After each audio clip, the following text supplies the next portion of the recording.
Hello students, आज हम लोग क्लास 9th का chapter number 3 atoms and molecule start कर रहे हैं और आई होप आपको अच्छा समझ में आएगा। बट आपके दिमाग में कन्फ्यूजन ये रहा होगा कि फर्स्ट और सेकंड चैप्टर स्टार्ट क्यों नहीं करा। एक्चुअली स्टूडेंट, फर्स्ट और सेकंड चैप्टर थ्योरेटिकल है, हम उसको बाद में भी डिस्कस कर लेंगे। बट चैप्टर नंबर 3 और 4 आपके लिए बहुत इंपॉर्टेंट है क्योंकि ये सब बेसिक यूनिट्स हैं, यहाँ से आपकी केमिस्ट्री की बिगिनिंग होती है।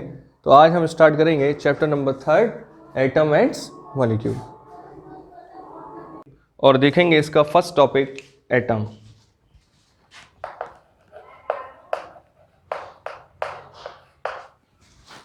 अगर बात करें हम एटम, तो आई होप आप लोग ये क्लास 9-10th में ऑलरेडी डिस्कस कर चुके हैं। एटम क्या होता है? The smallest particle of the matter. किसी भी मैटर का जो सबसे स्मॉलेस्ट पार्टिकल होता है हम उसको क्या कहते हैं? Matter, atom. अब आप बात करें, ये मेरे हाथ में चॉक होल्डर है। अब चॉक होल्डर में ये हमारे पास जो चॉक है ये भी बहुत छोटे छोटे स्मॉलेस्ट पार्टिकल से मिलकर बना है। उन छोटे स्मॉलेस्ट पार्टिकल को ही हम क्या बोलते हैं? एटम। अगर हम एटम की प्रॉपर वे में अगर डेफिनेशन दें तो हम बोल सकते हैं कि atom is the smallest particle of the matter which take part in the chemical reaction and does not lose its identity. Atom have no independence existence. Atom का फ्रीली स्टेट में रहना पॉसिबल नहीं है। एटम फ्रीली नेचर में नहीं रह सकता। तो अगर हम इसकी प्रॉपर वे में डेफिनेशन लिखें तो कुछ इस तरीके की होगी कि it is the smallest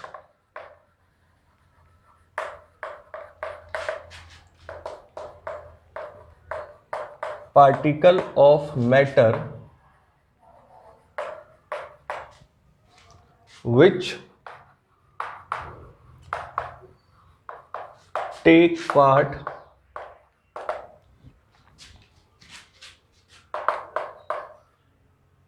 in a chemical reaction and does not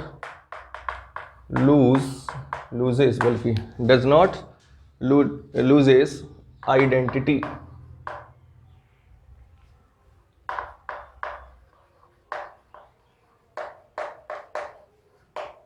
ठीक, अगर आगे एटम है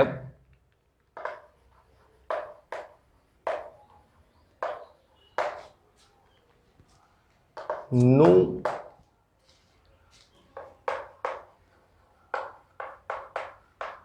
इंडिपेंडेंट एग्जिस्टेंस।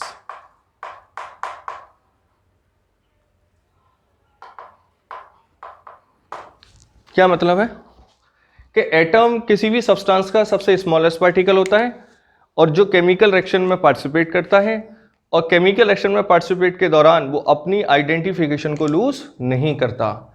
और नेक्स्ट पॉइंट लिखा है हमने कि एटम फ्रीली स्टेट में एग्जिस्टेंस नहीं करता। यानी अगर हम चाहें एटम फ्री स्टेट में ऐसे डिस रहे, यानी उसका एग्जिस्टेंस रहे, इट मीन्स वो स्टेबल रहे, तो ये पॉसिबल नहीं है।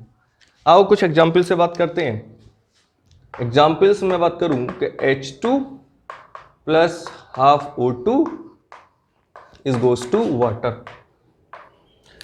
अगर आप यहां देखें तो 2 atom of hydrogen and 1 atom of oxygen react to each other to form the water. अब आप देखें, मैं इस रिएक्शन को ऐसे नहीं लिख सकता कि 2H plus 1 oxygen is goes to water. क्यों नहीं लिख सकता? क्योंकि यहां हाइड्रोजन एटॉमिक फॉर्म में नहीं रह सकता। हमने लिखा है कि atom have no independence existence. Atom freely state में एग्जिस्ट नहीं करता। तो सिंस हम इसको मॉलिक्यूलर फॉर्म में ही लिखेंगे तो H2 plus half O2 is goes to water. Secondly हमने कहा है एटम पार्टिसिपेट करता है केमिकल रिएक्शन में, देखो पार्टिसिपेट कर रहा है। और थर्ड हमने बात कही है कि atom reaction and do not lose its identity, और एटम अपनी आइडेंटिफिकेशन को लूज नहीं करता। देखो अगर हम बोले रिएक्टेंट साइड में 2 atom of hydrogen 1 atom of oxygen, तो वही हम प्रोडक्ट साइड में मिल रहा है। ठीक है ना? तो ये तो बात रही हमारी एटम की।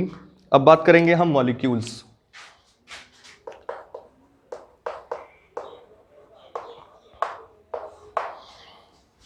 मॉलिक्यूल्स क्या होते हैं? Molecules is also the smallest particle of the matter of which existence independently, वो फ्रीली स्टेट में रह सकते हैं। आप जैसे देखते हैं सोडियम क्लोराइड है, H2SO4 है, HCl है, बहुत सारे मॉलिक्यूल्स हैं जो नेचर में क्या करते हैं बताओ? एग्जिस्ट करते हैं। तो इसकी डेफिनेशन लिखें तो it is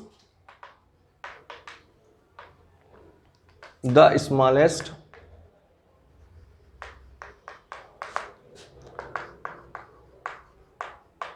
particle of matter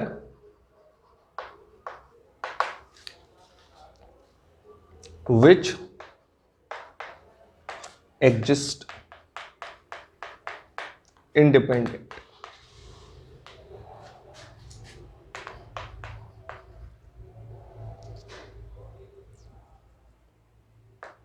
गलत हो गया।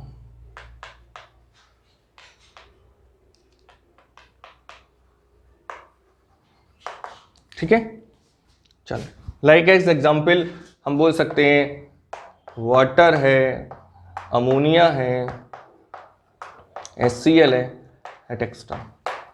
क्लियर? चलो, तो हम लोग एटम और मॉलिक्यूल्स को हम डिस्कस कर चुके हैं, ठीक है ना। तो एक बार आप कॉपी कर लीजिए, फिर हम मिलते हैं अपने नेक्स्ट टॉपिक से। आओ अब बात करते हैं अपने next topic, that is atomic mass.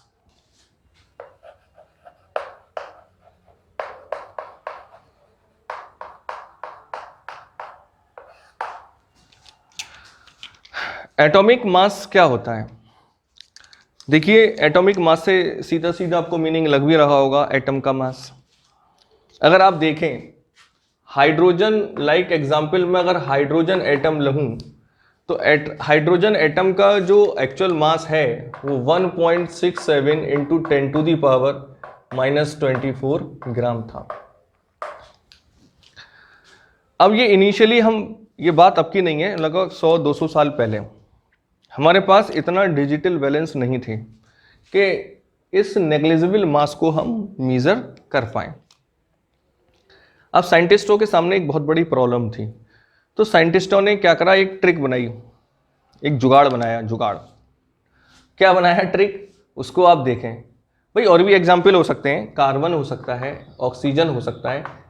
सारे एटम का जो मास होता है वो वेरी नेग्लिजिबल होता है, और उस नेग्लिजिबल मास को मेजर करना एक चैलेंजेबल वर्क था। तो साइंटिस्टों ने कुछ ट्रिक बनाई। क्या ट्रिक बनाई, मैं आप उसको समझा रहा हूं। उन्होंने क्या करा, एक बैलेंस लिया और उसकी एक आर्म ये है और दूसरी आर्म ये रही।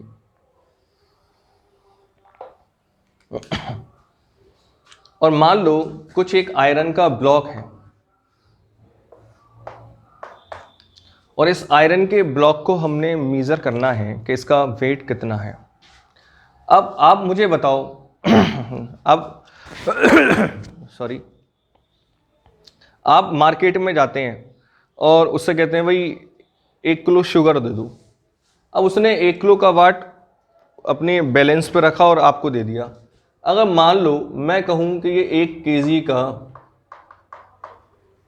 उसके पास जो वाट होता है, अब हम ये कैसे माने कि ये 1 किलो है? हम कैसे डिस्कस कर सकते हैं कि वो 1 केजी है, कि दिस इज 1 केजी? वो एक स्टैंडर्ड यूनिट है, वो हम लोगों ने मेजर कर रखी है कि ये 1 केजी है या ये 2 केजी है या 3 केजी है। तो हमने एक स्टैंडर्ड माना कि भाई ये एक 1 केजी है और उसके रेस्पेक्ट में हम सारा सामान परचेस करते हैं। ऐसे ही करते हैं ना भाई, 1 केजी, 2 केजी, 3 केजी, 100 केजी, ठीक है ना। तो हमने एक स्टैंडर्ड माना कि it is 1 KG, it is 2 KG, तो उसके रेस्पेक्ट में हम सारा सामान परचेस करते हैं। अब ये तो बात 100-200 साल पहले की थी, उस समय तो ऐसा कुछ था ही नहीं।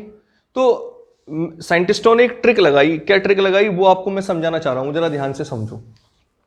सपोज करो उस समय तो ऐसा कुछ था ही नहीं और मुझे इस आयरन के ब्लॉक का मास मेजर करना है, और मान लो मेरे पास कुछ स्पेयर पड़े थे। क्या पड़े थे? ये स्पेयर, बहुत सारे स्पेयर थे, और मैंने उसकी एक आर्म पर ये आयरन का ब्लॉक रखा और दूसरी आर्म पर मैंने क्या रखा, वो स्पेयर बार बार रखने मैंने स्टार्ट कर दिए। सपोज करो मैंने यहाँ 2 स्पेयर रखे हैं, ये स्पेयर है, और जैसे ही मैंने इस पर ये बैलेंस करा तो 2 स्पेयर आ गया। तो बताओ मैं इस आयरन का जो ब्लॉक है, अगर मैं इस आयरन के ब्लॉक का वेट पूछूं तो आप लिख सकते हो इस आयरन के ब्लॉक का वेट है 2 स्पेयर।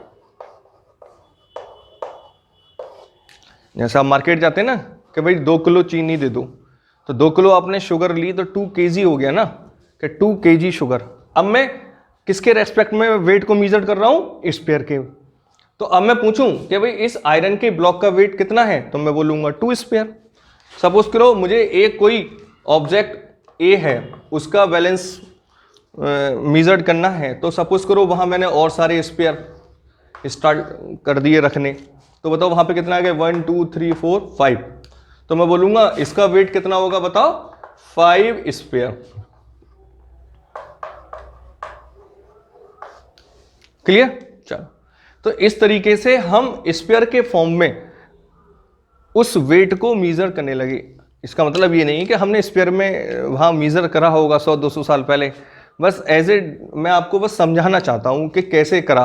अगर आपको ये बात समझ में आ गई तो बस आप समझ लीजिए एटॉमिक वेट की डेफिनेशन और एटॉमिक वेट क्या होता है आप 1 मिनट के अंदर सीख लेंगे। स्टूडेंट्स, मैं आपको बताऊं एटॉमिक वेट की डेफिनेशन को डिस्क्राइब करने में अब भी स्टूडेंट 99% कंफ्यूज रहते हैं कि एटॉमिक वेट है क्या, बट आप 99 में नहीं आओगे, आप 1% में आओगे। ठीक है ना? अब जरा आप ध्यान से देखो, तो इस तरीके से हमने स्पेयर को एक स्टैंडर्ड मान लिया और उस स्टैंडर्ड के रेस्पेक्ट में हम सभी सब्सटेंस का वेट को क्या करने लगे, मेजर करने लगे। क्लियर है ना? चलो, अब मैं आपको एक्चुअल में एटॉमिक मास को मेजर कैसे करा उसको मैं आपको बताता हूं। एक बार इसको रफ कर लेते हैं।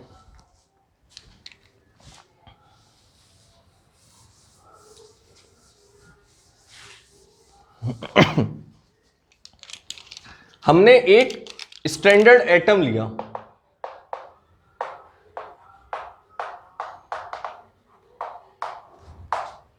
और वो स्टैंडर्ड एटम था कार्बन 12। कार्बन का ही एक आइसोटोप्स है। हमने कार्बन 12 को क्या ले लिया, एक स्टैंडर्ड एटम ले लिया, और हमने इसके वेट का फ्रैक्शन लिया 1/12 मास ऑफ 1 कार्बन 12। हमने ये क्वांटिटी एक स्टैंडर्ड मान ली। बहुत ध्यान से समझना, अभी हमने पीछे अभी देखा तो वहां हमने स्टैंडर्ड किसको माना था, स्फीयर को। हम स्फीयर के फॉर्म में सबको क्या कर रहे थे, मेजर कर रहे थे।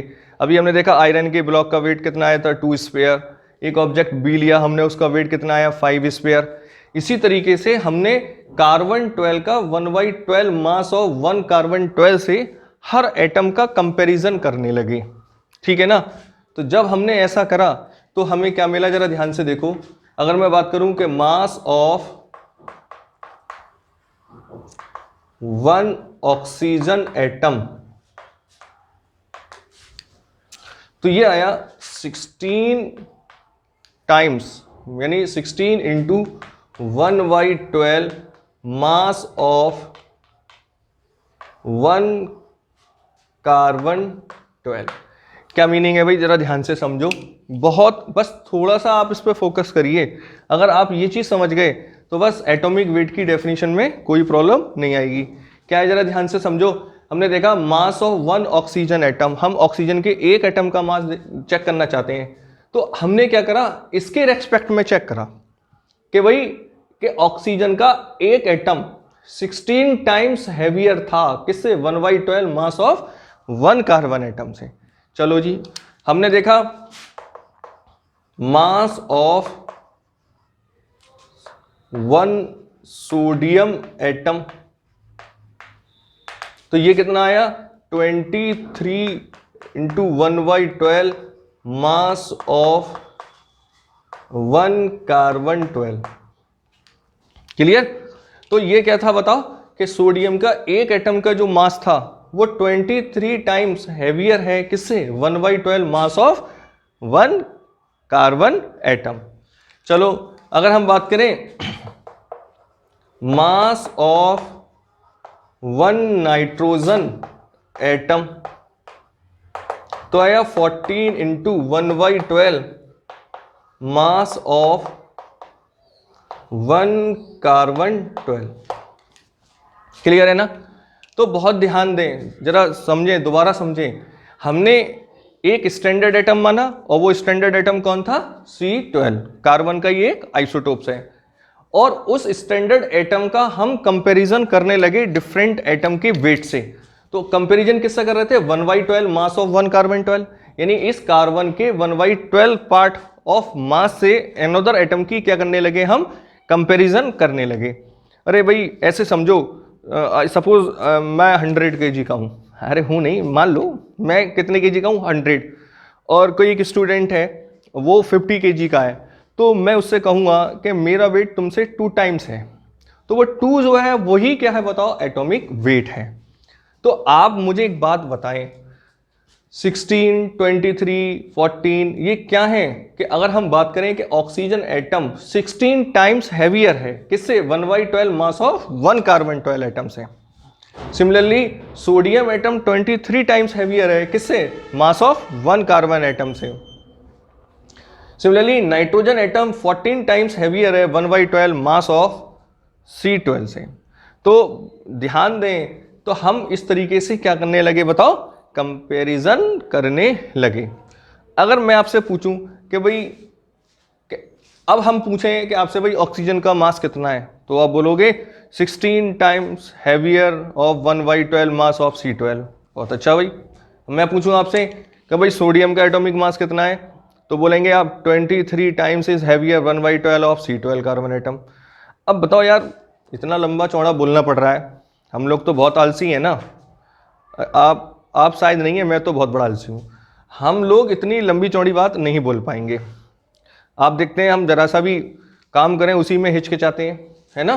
तो हम इतनी लंबी चौड़ी डेफिनेशन बोलें, ये पॉसिबल ही नहीं है।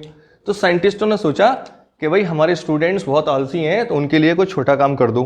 क्या कर दो, उन्होंने कहा कि अगर हम देखें तो सभी एटॉमिक मास में मुझे बार बार ये क्वांटिटी बोलनी पड़ रही है, नहीं बोलनी पड़ रही है। तो बोले भाई क्यों ना इसका कोई छोटा नाम रख दिया जाए। तो इन्होंने कहा कि जो 1/12 मास ऑफ 1 कार्बन एटम है, इसे मैं 1 AMU कहता हूं। क्या कहता हूं, 1 AMU।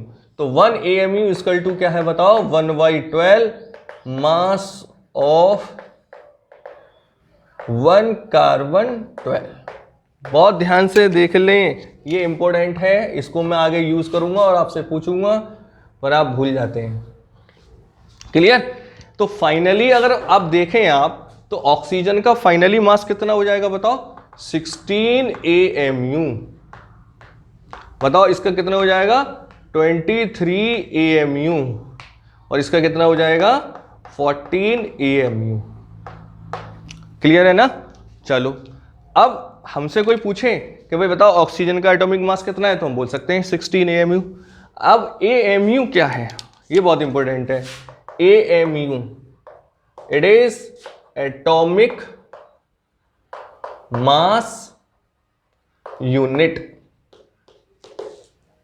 बहुत ध्यान से सुने, अभी मैंने बोला था और अब दोबारा बोल रहा हूं, एटॉमिक वेट यूनिट लेस होती है। It is only comparison 1/12 mass of C12। अब आप कहोगे सर आप तो यहां लिख रहे हो एटॉमिक मास यूनिट। बच्चों ये एटॉमिक मास यूनिट AMU का फुल फॉर्म है। क्लियर। अब इस यूनिट का मतलब ये नहीं है कि ये यूनिट है कोई, नो, इट इज स्केल।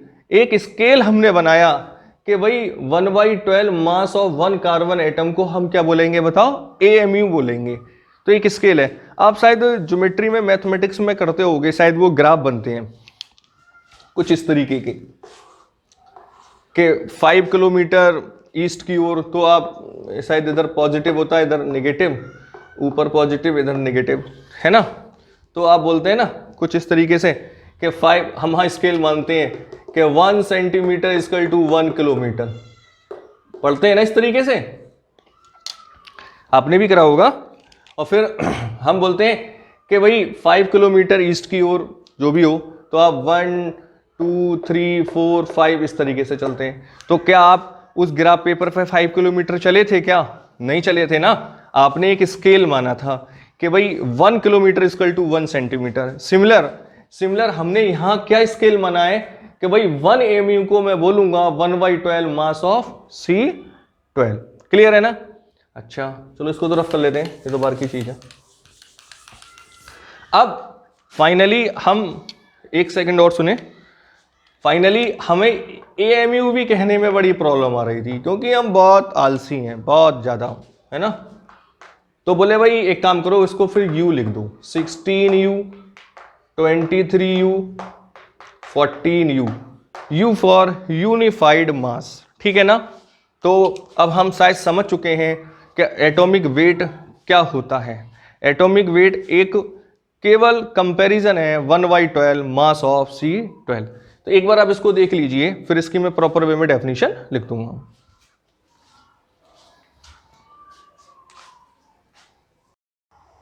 और डिस्कस करते हैं इसकी प्रॉपर थ्योरी में। अभी हम लोगों ने एटॉमिक मास को डिस्कस करा था।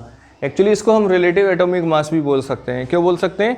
क्योंकि हमने यहाँ पे किसी भी एटम की comparison carbon 12 1 mass of C12 से करी है, तो इसलिए इसको हम रिलेटिव एटॉमिक मास भी कह सकते हैं। तो अगर इसकी डेफिनेशन लिखें तो लिख सकते हैं कि atomic mass is the number which tells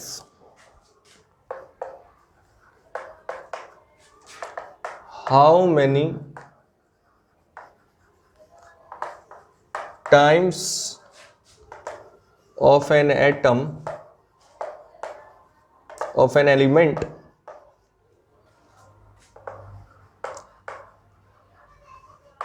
is heavier than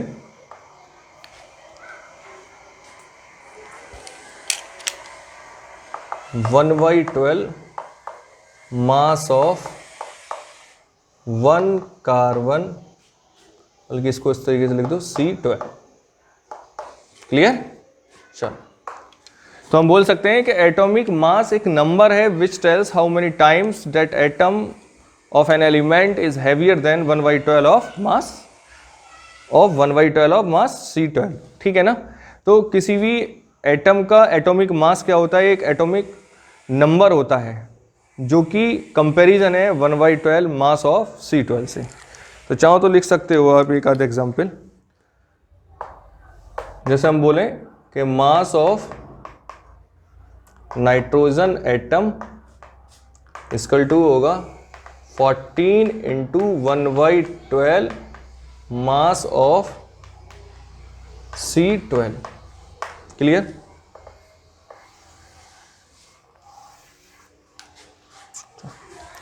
finally हमने इस यूनिट को क्या बोला था? AMU। तो हम इसको 14 AMU भी लिख सकते हैं। चलो, अब हमने एटम, मॉलिक्यूल और एटॉमिक मास को अच्छी तरीके से कवर कर लिया। अब मैं आपसे कहूं कि what actual mass of nitrogen atom, के नाइट्रोजन का एक्चुअल मास कितना होगा? तो भाई ये तो कंपैरिजन है, ये तो 14 टाइम्स हैवियर है 1/12 ऑफ C12 से। बट नाइट्रोजन का एक्चुअल मास कितना होगा, इसके बारे में अभी मैं कुछ नहीं कह सकता। हाँ, कह सकते हैं किसी भी तरीके से मुझे 1 AMU की वैल्यू पता चल जाए। भाई अभी 1 AMU क्या था मुझे बताओ आप। भाई हमने पढ़ा था कि 1 AMU equal to 1/12 mass of C12। भाई यही तो था कि भाई 1 AMU इक्वल टू होता है 1/12 मास ऑफ C12। अगर किसी भी तरीके से मुझे अगर कार्बन 12 का एक्चुअल मास पता चल जाए और उसको मैं 12 से डिवाइड कर दूं तो मुझे 1 AMU की वैल्यू पता चल जाएगी। और वो 1 mu की वैल्यू में यहाँ या अभी और भी हमने अभी एग्जाम्पल पढ़े थे, सोडियम, ऑक्सीजन, उन सबके एटॉमिक मास में अगर हम AMU की वैल्यू रख दें तो हमें उस एटम का एक्चुअल मास पता चल सकता है। तो स्टूडेंट्स, एक मास स्पेक्ट्रोस्कोप होता है, क्या होता है, लिख देता हूं।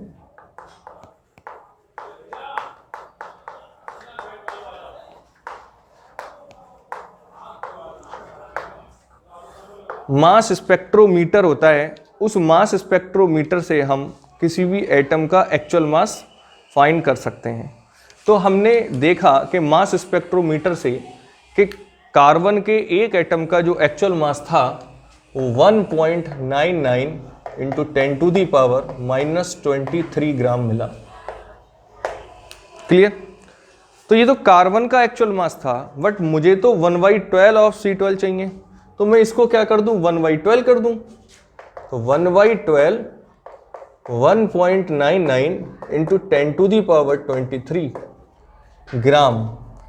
अगर इस वैल्यू को आप कैलकुलेट करोगे तो ये वैल्यू आपको 1.66 इंटू 10⁻⁻24 ग्राम मिल जाएगा।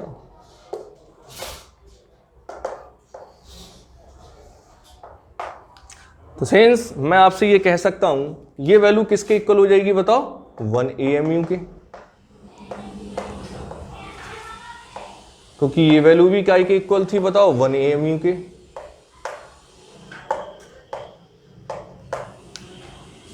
भाई ध्यान से समझो, क्योंकि 1 AMU इक्वल टू क्या होता है, 1/12 मास ऑफ 1 कार्बन एटम। और ये क्या है बताओ भाई, ये क्या है, ये वेट है काय का बताओ, मास ऑफ 1 कार्बन एटम या C12 एटम।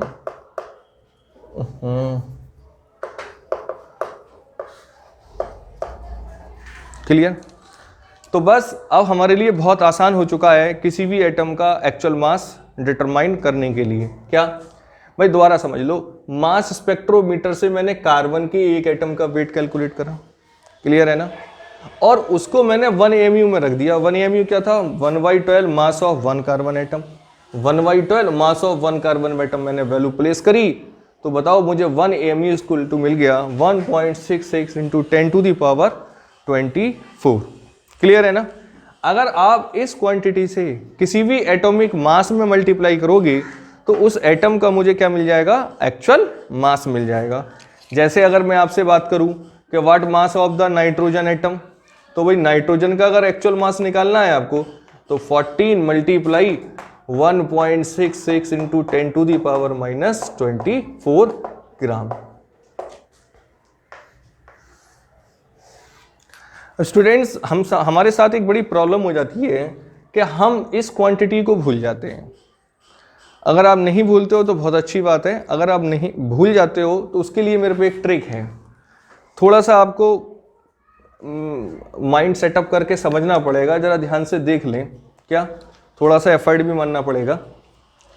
आप लोग जानते होंगे, अब ये बात यहां से अलग है, ठीक है ना, बहुत ध्यान से समझना।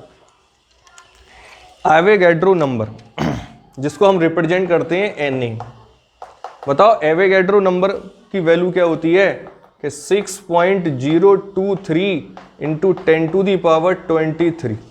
क्लियर है ना? ये एवोगैड्रो नंबर होता है, it is represented by Na। सब लोगों को पता है, फिजिक्स में भी पढ़ते हैं आप लोग।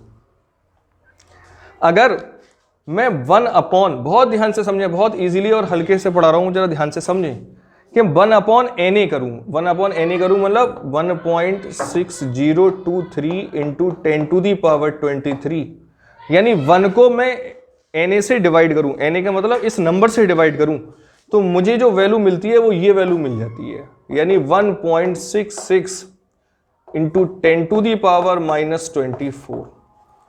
तो आप लोग समझ चुके होंगे, यानी this value will be equal to 1/Na gram. बहुत ध्यान से समझें। तो ओवरऑल या तो आप ये याद रखो 1 AMU equal to 1.66 into 10⁻⁻24, but generally मैंने ऑब्जर्व करा है कि जनरली स्टूडेंट इस नंबर को क्या करते हैं, भूल जाते हैं। तो भूल जाते हैं, तो उसके लिए बहुत अच्छी सी ट्रिक ये है कि अब मैं ओवरऑल ये कह सकता हूं कि यहां लिख देते हैं कि 1 AMU इजकल टू 1/Na ग्राम। बताओ बात समझ में आती है या नहीं भाई? या तो 1 AMU आप ये याद रख लीजिए, सो वेस्ट। अगर आप ये भूल जाते हैं तो ये वैल्यू अभी देखो मैंने प्रूफ कराया, ये वैल्यू इसके इक्वल आ रही है, किसके? 1/Na की। तो क्यों ना मैं एक सिंपली याद रख लूं कि 1 AMU इजकल टू 1/Na, और Na क्या होता है? Avogadro number 6.023 into 10⁻23। तो एक्चुअली स्टूडेंट्स होता क्या है कि हम अभी आगे मोल कॉन्सेप्ट में भी जाएंगे तो वहां ये नंबर आपको बार बार रिपीट करना पड़ेगा, इसलिए ये याद करना आपके लिए क्या हो जाता है? बहुत इजी हो जाता है। अब हमारे लिए बहुत आसान हो चुका है। अब मुझे अगर किसी भी एटम का एक्चुअल मास निकालना है तो उस एटम को Na से क्या कर दो? डिवाइड, और वैल्यू आपको मिल जाएगी। जैसे अभी हमने देखा कि नाइट्रोजन का एक्चुअल मास क्या था, वो तो देखो मैंने यहाँ पे मल्टीप्लाई करी है। अगर हम Na की टर्म में बात करें तो हम लिख सकते हैं, थोड़ी जगह कम पड़ रही है, एक बार आप इसको कॉपी कर लीजिए, हो गई होगी। मैं यहां इसको रफ कर लेता हूं।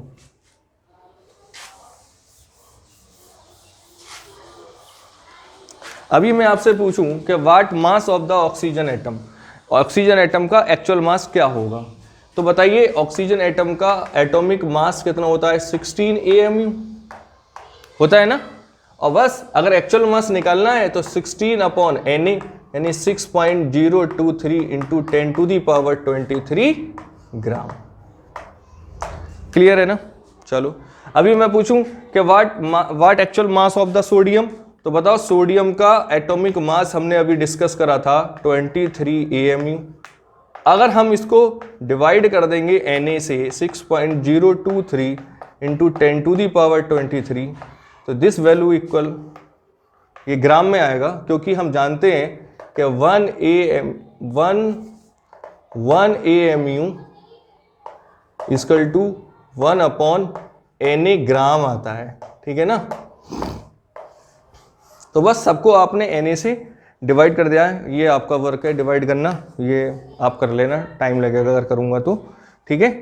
तो बस अब हम लोग अच्छी तरीके से समझ चुके हैं कि एटॉमिक मास क्या होता है, एटॉमिक मास की डेफिनेशन क्या होती है, और किसी भी एटम का एक्चुअल मास हम कैसे कैलकुलेट करें। एक बार आप इसको कॉपी कर लीजिए, फिर हम लोग पढ़ते हैं मोल कॉन्सेप्ट, और सबसे पहले हम बात करेंगे मोल की, ठीक है। अब बात करते हैं अपने नेक्स्ट टॉपिक, दैट इज मोल।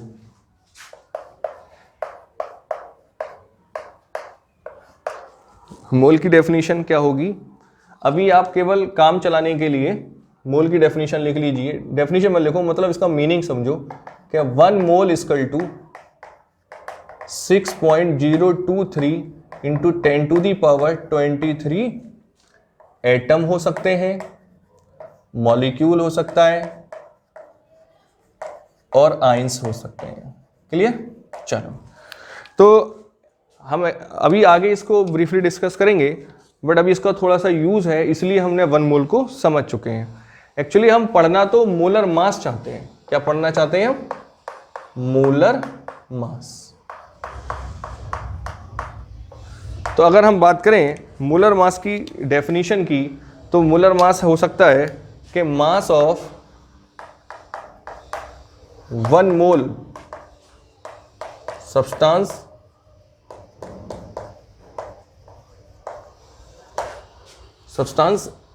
इन ग्राम। क्या मतलब है कि 1 मोल सब्सटेंस का वेट काय में निकालें हम? ग्राम में, तब उस वेट को हम क्या कहेंगे? Molar mass. अभी आपको और अच्छा समझ में आएगा। मैं एक एग्जांपल ले लेता हूं। अगर मैं एक क्वेश्चन लिखूं कि व्हाट मोलर मास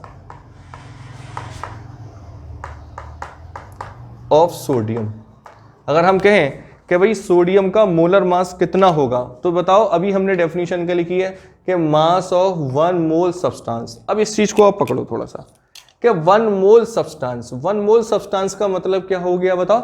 1 मोल का मतलब हो गया 6.023 इंटू 10⁻23 एटम, मॉलिक्यूल्स या आयंस, बट आज क्या होंगे, एटम है, ठीक है ना, आज का मतलब इस टॉपिक के अंदर। तो अब आप देखिए, अगर हम बात कर रहे हैं कि what molar mass of sodium, तो हम अगर बात करें तो molar mass of sodium equal to क्या हो जाएगा बताओ, mass of one sodium atom multiply Na, mass of sodium atom multiply Na। भाई ध्यान से समझो, क्योंकि मोलर मास ऑफ सोडियम निकाल रहे हैं, यानी एक मोल सोडियम का वेट देखना चाह रहे हैं हम, एक मोल, और एक मोल सोडियम का मतलब क्या हुआ कि 6.023 into 10⁻23 atom of sodium. Clear है ना। चलो, तो हमने क्या करा, एक एटम के मास को मल्टीप्लाई कर सकते हैं Na से। क्लियर है ना भाई। मैं एक बात कहना चाहता हूं, ठीक है, आपके पास 1 दर्जन बनाना है, क्लियर है ना, कितने, 1 दर्जन, 1 दर्जन का मतलब क्या हुआ 12। अब 12 आपके पास बनाना है और मैं कहूँ एक बनाने का वेट जो है 100 ग्राम है, तो 1 दर्जन का कितना होगा, तो आप क्या करोगे 100 ग्राम मल्टीप्लाई 12। क्यों, क्योंकि 1 दर्जन का मीनिंग ही 12 होता है, 1 दर्जन का मीनिंग क्या होगा 12, इसलिए आप 12 से उसमें मल्टीप्लाई कर दोगे। सिमिलरली मैं यहां पे आपसे बात कहता हूं कि 1 mole of sodium, 1 mole of sodium, 1 मोल का मतलब क्या होता है 6.023 इंटू 10⁻23 नंबर ऑफ एटम। तो बस मैंने वही करा है कि भाई एक एटम का वेट लिखा और मल्टीप्लाई किससे कर दी बताओ, Na से। क्यों, क्योंकि 1 मोल इक्वल टू ही Na होता है। देखो इस क्वांटिटी को मैं बार बार वही बात फिर कहना चाह रहा हूं, हम बहुत आलसी हैं, बार बार नहीं बोल सकते, इसलिए हम इसको Na बोलते हैं, ठीक है ना। अगर मैं Na बोल रहा हूं तो इसका मीनिंग क्या है 6.023 इंटू 10⁻23। चलो अब जरा ध्यान दें, बताओ हम लोगों ने अभी सीखा था कि सोडियम का एटॉमिक मास कितना होता है 23 AMU इंटू Na। क्लियर। चलो अभी हम लोग जानते हैं, क्या जानते हैं, अभी सीखा था, क्या सीखा था कि भाई 1 AMU इक्वल टू होता है 1/Na ग्राम। तो बताओ इस 1 AMU की जगह मैं ये रख सकता हूं, बहुत अच्छी बात है, रख दो। तो 23 मल्टीप्लाई बताओ क्या आएगा 1/Na, और ये ग्राम यहां पर रहेगा ही, और मल्टीप्लाई Na से Na कैंसिल, क्या आया बताओ 23 ग्राम। तो स्टूडेंट्स हम लोगों ने क्या चेक करा, देखिए अगर आपने यहाँ ऑब्जर्व करा हो, तो करा होगा वैसे आपने, कि बताओ एटॉमिक वेट कितना था 23 और मोलर मास कितना आया 23 ग्राम। तो स्टूडेंट्स आप एक ट्रिक निकाल लीजिए, हालांकि ये बोलना गलत है पर ट्रिक से हम पढ़ सकते हैं कि अगर किसी एटम का हमें एटॉमिक वेट पता है और हमने उसका मोलर मास निकालना है, तो कुछ नहीं करिए, AMU की जगह ग्राम लिख दीजिए, आपका आंसर सॉल्व हो जाएगा। क्लियर है ना।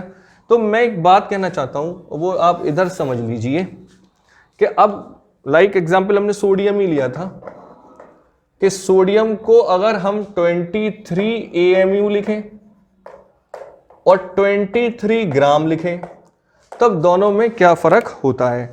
देखिए अगर 23 AMU लिखते हो इट मींस एटॉमिक मास, अगर आप 23 ग्राम लिखते हो it means molar mass, molar mass. Clear है ना। चलो और ध्यान दें एक इंपॉर्टेंट बात और, इस मोलर मास को बताओ, सोडियम एटम है या मॉलिक्यूल, एटम है, एटम और मॉलिक्यूल जो सिंगल है यार वो हमेशा एटम है, ठीक है ना। तो सोडियम क्या है बताओ, एक एटम है, तो इसलिए हम इसको दूसरी फॉर्म में भी नाम लिख देते हैं, इसको बोलते हैं ग्राम एटॉमिक मास। तो बस आप लोग समझ चुके हैं कि भाई AMU का मतलब क्या होता है एटॉमिक मास, अगर अब वही वेट अगर ग्राम में है तब हम उसको बोलते हैं मोलर मास, ठीक है ना। चलो एक टर्म और है इसके बाद, उसके बाद हम पढ़ते हैं मॉलिक्यूलर मास।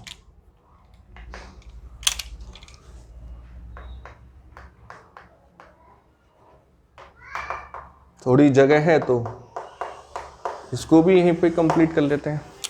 तो भाई मॉलिक्यूलर मास क्या होता है, एक बार इसकी डेफिनेशन लिख देता हूं, उसके बाद समझाते हैं कि sum of atomic mass, sum of atomic mass of all the element present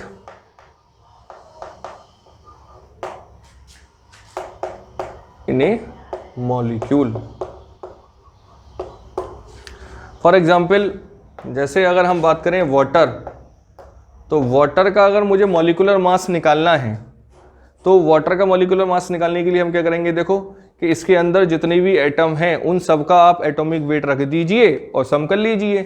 बताओ हाइड्रोजन का वेट कितना होता है 1, 2 से मल्टीप्लाई होगी 2 × 1, और ऑक्सीजन का कितना होता है 16, इट मीन्स 18 AMU, या आप इसको U लिख सकते हैं।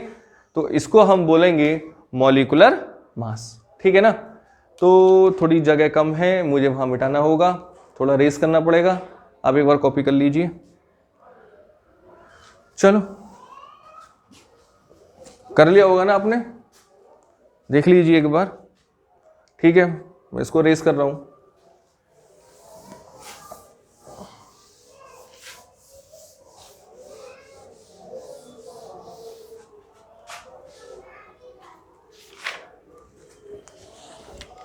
अब जरा आप देख लीजिए, अब मैं मॉलिक्यूल्स के फॉर्म में भी बात कर लेता हूं। जैसे अभी हमने वाटर को देखा और वाटर के 2 वेट मिले हमें 18 AMU।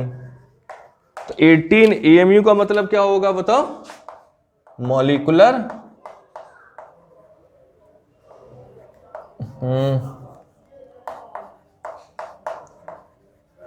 Molecular mass. भाई हमने यहां एटॉमिक मास बोला, क्यों? क्योंकि यहां सोडियम एक एटम था। अब यहां वाटर क्या एक मॉलिक्यूल है, इसलिए हम इसको क्या बोलेंगे बताओ, मॉलिक्यूलर मास। सिमिलरली अगर मैं इसको 18 ग्राम लिख दूं फिर क्या होगा, तो हम इसको बोलेंगे बताओ क्या, मोलर मास। क्या बोलेंगे, मोलर मास। अब चूंकि बताओ वाटर क्या एक मॉलिक्यूल है, इसलिए हम इसको बोल सकते हैं और ग्राम मॉलिक्यूलर मास, ठीक है ना।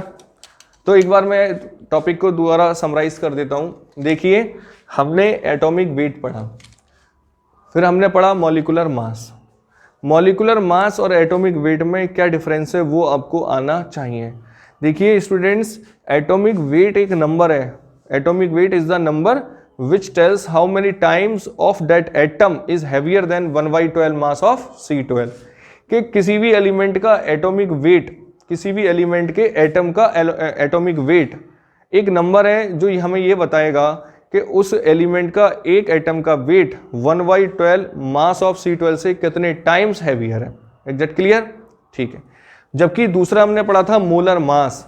मोलर मास क्या होता है बताओ, एक मोल का मास, यानी the mass of substance of 1 मोल इन ए ग्राम, कि 1 मोल सब्सटेंस का वेट कायम है ग्राम में। तो उसके लिए हमने ओवरऑल सॉल्व करा था, तो हमने देखा जो उसका एटॉमिक वेट था बस AMU की जगह अगर हम ग्राम लगा दें तो उसका मोलर मास आ रहा था।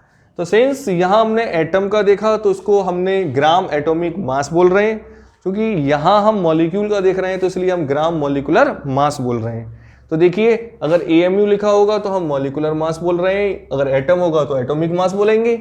अगर बताओ उस मॉलिक्यूलर मास ग्राम में आ जाता है तो उसको हम मोलर मास बोल देते हैं, ठीक है ना। तो एक बार आप देख लीजिए, कोई टेंशन लेने की जरूरत नहीं है, कोई टफ टॉपिक नहीं है, आप इससे घबराएं नहीं। यहाँ एटॉमिक मास बोल रहे हैं, वहाँ मॉलिक्यूलर मास बोल रहे हैं, अरे भाई यहाँ एटम है तो इसलिए एटॉमिक मास है, वहाँ मॉलिक्यूल है तो इसलिए मॉलिक्यूलर मास है। सिंस यहाँ एटम है तो हम ग्राम एटॉमिक मास बोल रहे हैं, ये मोलर मास तो हो गई। इसका दूसरा नेमिंग क्या है बताओ, ग्राम एटॉमिक मास। सिंस यहाँ हमारा मॉलिक्यूल है इसलिए हम ग्राम मॉलिक्यूलर मास बोल रहे हैं, ठीक है ना। एक बार आप इसको कॉपी कर लीजिए, फिर देखते हैं नेक्स्ट टॉपिक को हम। आओ अब डिस्कस करेंगे हम मोल को। अब तक हमने मोल का मीनिंग समझा था कि 1 mole equal to any particle. अब एक्चुअली हम मोल की प्रॉपर डेफिनेशन लिखते हैं। तो मोल इक्वल टू क्या हो जाएगा, the amount of substance, the amount of substance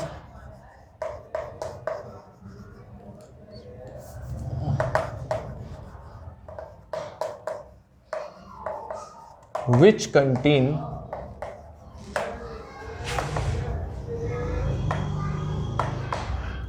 Na particle, Na का मतलब 6.023 into 10 to the power 23। Particles का मतलब क्या हो सकते हैं, मतलब वो पार्टिकल्स, वो पार्टिकल में भी एटम, आइंस, मॉलिक्यूल कुछ भी हो सकता है। तो ओवरऑल मैं आपसे बोल सकता हूं कि 1 mole equal to 6.023 into 10 to the power 23 atom, molecules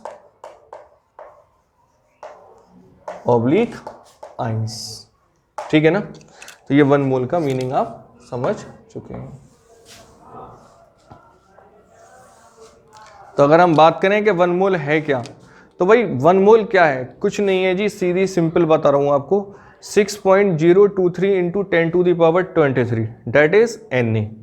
इतने नंबर ऑफ स्पीसीज, अगर वो एटम है तो एटम, मॉलिक्यूल्स है तो मॉलिक्यूल्स, अगर आइंस है तो आइंस, उठा लो, बैलेंस पर मेजर कर लो, जो वेट ग्राम में आ जाए वो सब्सटेंस का 1 मोल है। ठीक है ना।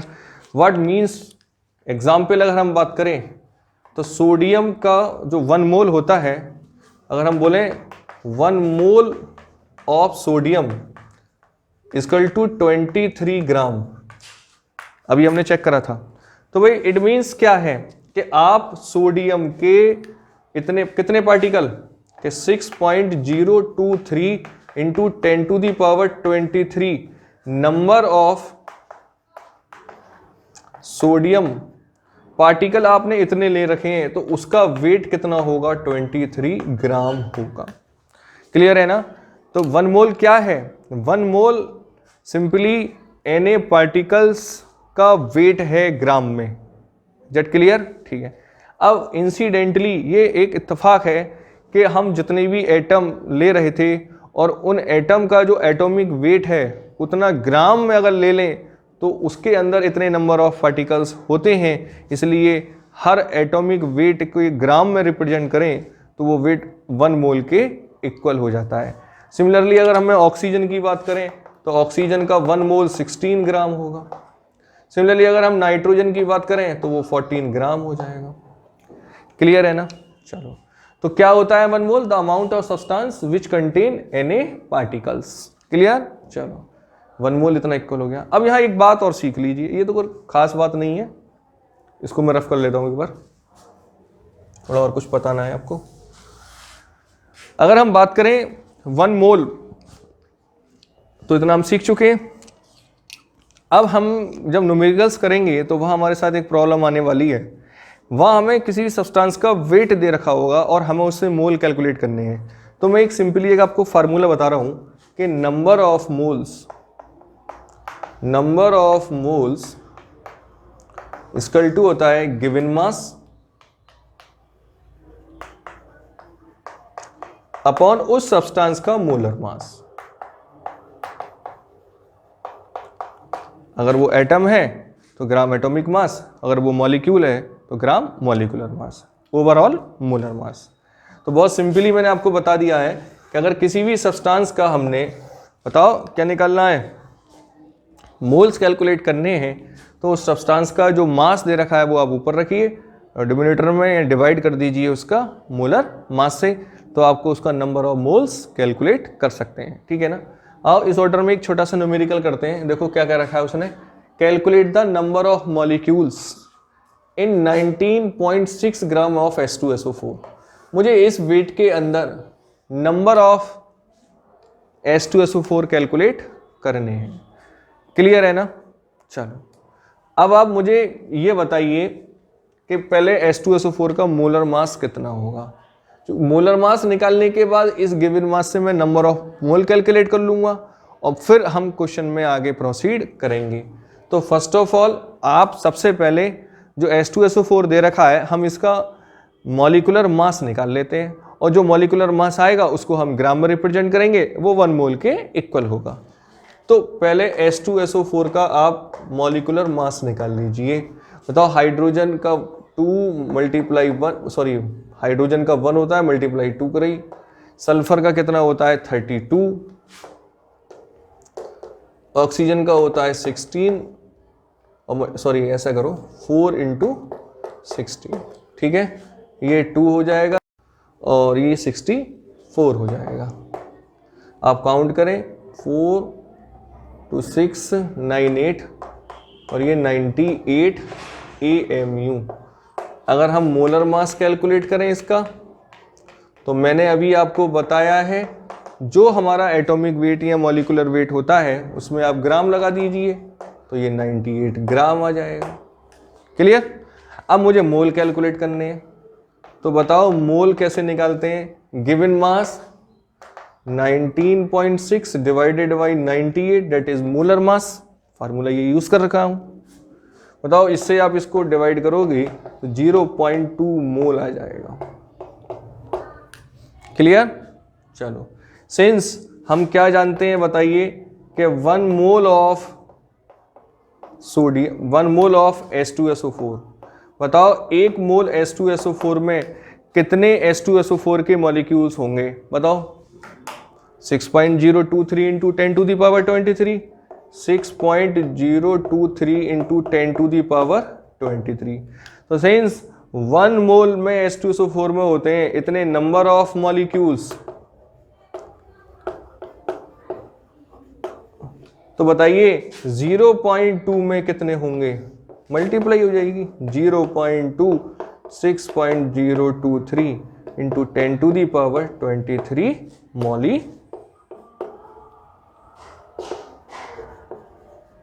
क्लियर? देखिए कैलकुलेशन पार्ट आपका है, ये आप करोगे। तो मैं केवल क्वेश्चन का ट्रिक मेथड बताऊंगा, आप लोगों को उसका कैलकुलेशन खुद करना होगा, ये आप कैलकुलेशन कर सकते हैं। तो हमने एक छोटा सा न्यूमेरिकल करा, ठीक है ना। तो स्टूडेंट्स अब हम मिलेंगे अपनी नेक्स्ट वीडियो में। आज अपना लेक्चर मैं यहीं पर रोक रहा हूँ और कुछ नए टॉपिक के साथ।